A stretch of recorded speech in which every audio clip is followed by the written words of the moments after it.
Ассалаумағалейкум қазақ елі, отандастар, жерлестер, туыстар, бауырлар, достар. Мен Мажан қыздарыңыз, алдарыңызға Америкадан шығып отырмын.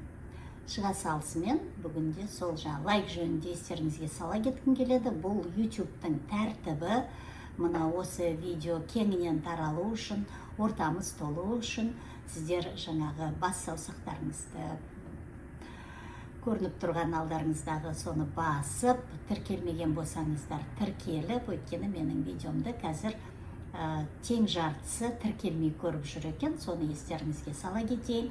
Комментарийларыңызды да аямай жазсаңыздар, кім қай қаладан қарап отыр, елдеріңізде ауа райы қалай болып тұр, сол жөнінде бәрі де маған қызық, өзім жеке жауап беремін. Бүгінгі алдарыңызға шығып отырған себебім сол баяғы мұнайшылар Жаңаөзендегі бүгін міне 7 күн болды ма, 6 күн 7 күн оны қолдап ақжаулықты аналарымыз да шықты. Енді қолдап дос жорандары келіп жатыр. Елдегі жаңағы бұрынғы 2011 жылғы қуғынға сұраған 7 ай бойы сол ереуілде тұрған ағаларымыз да келіп жатыр. Ол ереуілдің аяғы немен біткенін бүкіл ел біледі, бүкіл әлем біледі. Назарбаевтың бұйрығымен қырып салғанын, сол кездегі бауырларымызды, ереуілшілерімізді, бейбіт ереуілде тұрған бауырларымызды аямастан қырып салды. Енді міне соның бетін әрмен қылу үшін, сондайдан қорыққаны үшін міне бауырлар да қазір келіп жатыр. Жан-жақтан жаңағы арандатушылар кіріп кетпесін бақылау үшін. Оларына, конечно, әрине көп рахмет, олсыз болмайды. Сақадай сай тұру керек қазіргі мына тұрған ереуілшілеріміз. Өйткені билік қазір тым-тырыс отыр. Мына депутаттар ауыздарын ашып жатқан жоқ бұл жөнінде. Өйткені жаңағы қожайындарынан оларға фас деген бұйрық түскен жоқ. Әйтпесе, мынау сарнап жүрген, зарлап жүрген, жаңа халықтың мұң-мұқтажын айтып жүрген сымақтар қайда қазір? Міне қазір осы күні барып, мынау 7 күн тұрған ереуілшілдеріміздің жанынан бір 7 минутке де табылуға жарамай отыр. Сонда бұл қазақ халқының, кешіріңіздер, менің ішім кішкене ойнап кетті. Ереуілшілердің осы қазіргі жанайқайы тек қана мынау азаттық пен бәсенің ғана қабырғасына батып жатқан секілді.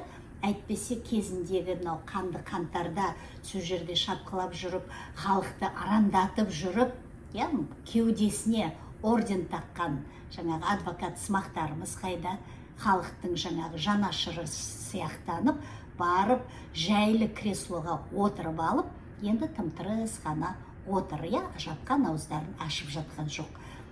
Өйткені Тоқаевтан ешқандай әлі бұйрық түскен жоқ.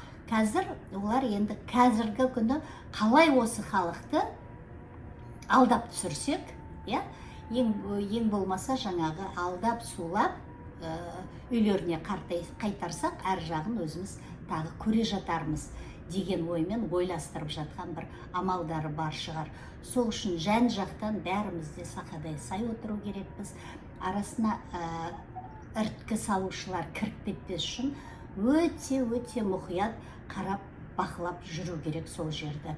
Енді мұнайшылар о жағынан өте ұқыпты, ол Жаңаөзен халқы оның бәрін бастан кешірген, бәрін біледі. Төзімділіктері енді адам таңғаларлықтай.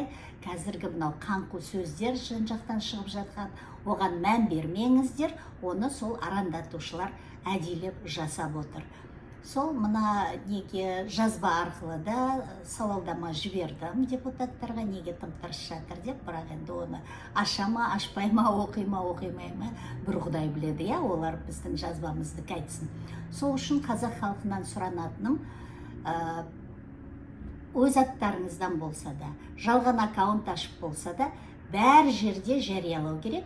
Мына жаңаөзендіктер, мұнайшылар осындай жаңағы ереуілде, бейбіт ереуілде тұр, өздерінің жаңағы азаматтық құқығын қорғап, сол жерде тұрғанын бәр жерде жариялайық, бәр жерде айтайық.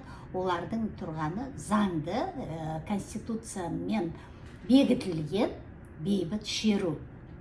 Міне ең болмаса осылай жаңағы өзіміздің қолдауымызды білдіріп отырайық. Абай болайық халқым, бір болайық.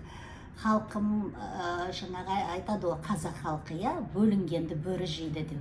Осы күні бөлінбей, сен Жаңаөзенсің, сен Мұнайшысың, сен басқасын демей, әркімнің мынау айтып жатқан жаман қаңқу сөздеріне ермей, өзіміздің қазағымызды, өзіміздің елімізді, өзіміздің халқымызды өзіміз қолдайық. Басқа ешкімге біз керек емеспіз. Керекпіз енді анда-санда жаңағы мүмкін біреулер шетелден жаңағы өздерінің бізді қолдайтындарын білдіреді.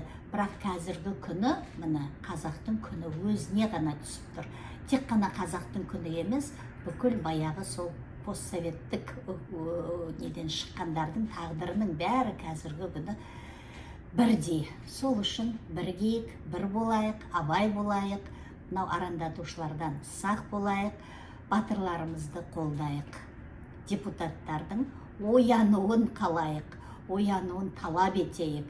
Мынау халықтың мұқтажына құлақ асып, солардың сөзін сөйлесін, сөз жерге келсін. Ең болмаса бір сағат сол халықтың ортасында тұрып көрсінші, тұра алмайды. Міне ондай депутаттар кімге керек? Сол айтайын деген халқым. Аман болыңыздар, назарларыңызға рахмет. Бірігейік, бір болайық, аман болайық, сақ болайық. Келесі кездескенше сау болыңыздар.